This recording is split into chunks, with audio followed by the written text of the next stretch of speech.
So I was working on my 3D model of this alien plant thingy, concept by amazing 2D artist Jamie Martin, link in the description, and my friend noted that looking at it from the side, it looked kind of boring, because I modeled it based on a fronted reference and didn't really bother playing with the y-axis yet. There are many ways to fix that. I chose to use a lattice.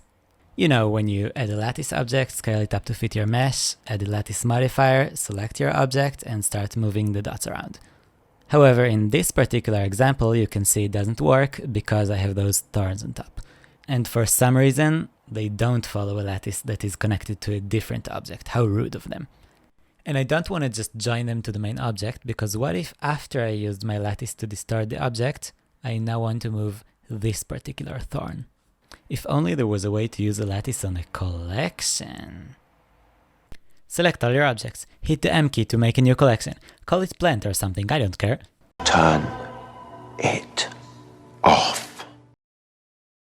Add a plane. Go to GeometryNodes. Create a new geometry node tree. Drag your collection into that node tree. Connect it to the output. Add a lattice modifier to this new object as well as a new lattice. Now you can move the points and see it fail successfully. That's because our collection is not real. Art is a lie, nothing is real. We have to make it real, using the Realize Instances node. Now you have a lattice that works on collections.